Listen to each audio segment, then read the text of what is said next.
जय भीम, नमो बुद्धाय साथियों। मैं बलदान सिंह बौद्ध, राष्ट्रीय महासचिव, national and international Buddhist society. साथियों, आज हम फिर से एक नए पॉइंट पर डिस्कशन करने वाले हैं। आप सभी से सबसे पहले तो मेरी रिक्वेस्ट है कि चैनल को सब्सक्राइब कर लें और बेल आइकन को प्रेस कर लें ताकि आने वाली हर वीडियो का नोटिफिकेशन आपके पास तक सबसे पहले पहुंच सके। साथियों, चलिए शुरू करते हैं। हाँ, एक चीज़ और मिस रहेगी। ज्वाइन के ऑप्शन पर क्लिक करके प्रीमियम या प्लेटिनम मेंबरशिप जरूर परचेज करें ताकि भारत को बुद्ध में बनाने का एवं जाति मुक्त बनाने का सपना हम पूरा कर सकें। हमारी संस्था national and international Buddhist society के माध्यम से हम करोड़ों लोगों को बुद्ध धर्म में घर वापसी करवाने की प्रक्रिया करवा रहे हैं। तो आज का जो पॉइंट है, दलितों के भगवान के रूप में बाबा साहब अम्बेडकर का उदय कैसे हुआ। मानवता को शर्मसार कर देने वाली परिस्थिति के बीच में दलितों, पिछड़ों और पीड़ितों के मुक्तिदाता और मसीहा बनकर अवतरित हुए। ऊंच नीच, जात पात, छुआछूत जैसी कुरीतियों के दौर में 14 अप्रैल 1891 को डॉक्टर भीमराव अंबेडकर का जन्म हुआ। उस असाधारण शख्सियत को लोग बाबा साहब कहा करते हैं। 19वीं सदी में जब ब्राह्मण, क्षत्रिय, वैश्य और शूद्र में समाज विभाजित था, छुआछूत, धर्म, मजहब के नाम पर लोग बटे हुए थे, तो ऐसे समय में डॉक्टर अंबेडकर ने समाज में नई क्रांति की चेतना का सूत्रपात किया। निम्न जाति से होने के कारण बचपन से ही उन्हें दुर्व्यवहार और भेदभाव झेलना पड़ा। उनके जीवन में ऐसी घटनाएं कई हुई जिसकी वजह से उन्हें हिंदू धर्म से विमुख होना पड़ा। बाद में उन्होंने बौद्ध धर्म अपना लिया। छोटी सी उम्र में ही भीमराव सामाजिक भेदभाव को समझ रहे थे। बचपन से ही उन्हें भेदभाव झेलना पड़ रहा था। अपनी बायोग्राफी में भीमराव अम्बेडकर ने अपने साथ भेदभाव की ऐसी कई घटनाओं का जिक्र किया है जिसे पढ़ते हुए उस समय के सामाजिक विभाजन को समझा जा सकता है। अपनी बायोग्राफी में उन्होंने लिखा है, स्कूल में मुझे एक कोने में अकेले बैठना पड़ता था। मैं अपने बराबर के साथियों के संग नहीं बैठ सकता था। मैं अपने बैठने के लिए एक बोरा रखता था। उस बोरे को स्कूल की सफाई करने वाला नौकर भी नहीं छूता था क्योंकि मैं एक अछूत हूँ। स्कूल में ऊंची जाति के लड़कों को जब प्यास लगती थी तो वे शिक्षक से पूछकर नल पर जाते थे और पानी पीकर आ जाते थे, पर मेरी बात अलग थी। मैं नल को छू नहीं सकता था। शिक्षक की इजाजत के बाद भी चपरासी का होना जरूरी था ताकि मैं मटके को हाथ न लगाऊं। अगर चपरासी नहीं है तो मुझे प्यासा ही रहना पड़ता था। हम अछूत थे इसलिए हमारा कपड़ा कोई धोबी भी नहीं धोता था। घर में कपड़े मेरी बहन धोती थी। ऐसा नहीं था कि सतारा में धोबी नहीं थे या फिर हमारे पास धोबी को देने के लिए पैसे नहीं थे। हमारे बाल भी बड़ी बहन काटती थी क्योंकि नाई भी हम अछूतों को नहीं छूता था। ये तो उनके बचपन की महज कुछ घटनाएं हैं। 19वीं सदी में समाज में निम्न जातियों के साथ और भी बुरे बर्ताव हुआ करते थे। शूद्रों और निम्न और गरीब जातियों को शामिल करके उन्हें अछूत कहा जाता था। अछूतों को कुओं, तालाबों, मंदिरों, शैक्षणिक संस्थानों जैसे सार्वजनिक जगहों पर जाने से वंचित कर दिया गया था। मानवता को शर्मसार कर देने वाली परिस्थिति के बीच दलितों, पिछड़ों और पीड़ितों के मुक्तिदाता और मसीहा बनकर अवतरित हुए थे।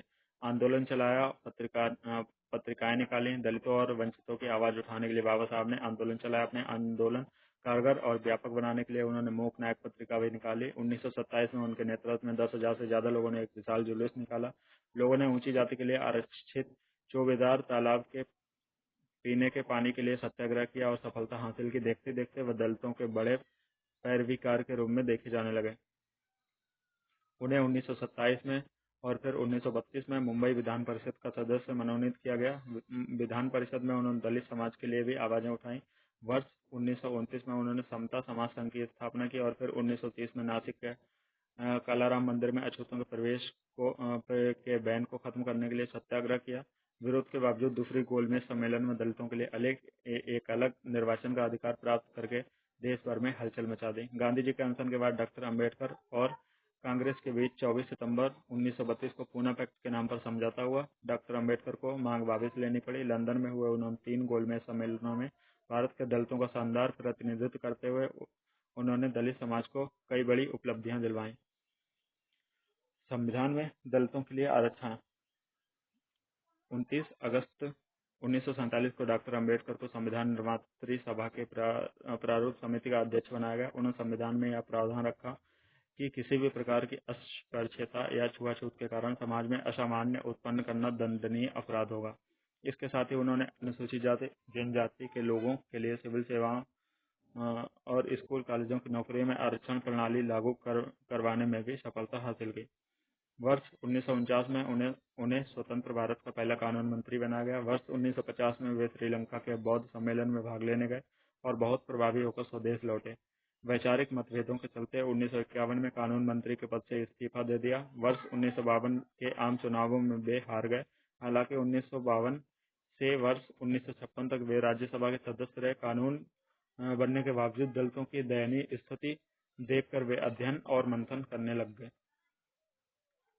समाज में दलितों, शोषितों की स्थिति सुधारने के लिए उन्होंने लंबा गहन अध्ययन और मंथन किया। निष्कर्ष निकाला कि एकमात्र बुद्ध धम्म ही दलितों को न केवल सबके बराबर ला सकता है, बल्कि अछूत के अभिशाप से भी मुक्ति दिला सकता है। इसके बाद उन्होंने 1955 में भारतीय बौद्ध महासभा की स्थापना की और 14 अक्टूबर 1956 में अपने 5 लाख अनुयायियों के साथ बौद्ध धर्म की दीक्षा लेकर एक नए युग की आधारशिला रखी। तो साथियों, एक कानून शिक्षक, कानूनविद, पदाधिकारी, समाजसेवक, पत्रकार, राजनेता, संविधान निर्माता, दार्शनिक, विचारक, वक्ता आदि रूपों में समाज और देश की सेवा कर उन्होंने अनूठी छाप छोड़ी। धन्यवाद साथियों। क्रांतिकारी जय भीम, नमो बुद्धाय। इसी तरह हमारे वीडियो के साथ बने रहिए, ज़्यादा से ज़्यादा सपोर्ट करिए ताकि हम अपने मिशन को बहुत तेजी से आगे बढ़ा सकें। 2025 तक भारत को बुद्ध में बनाने का अपना सपना पूरा कर सकें।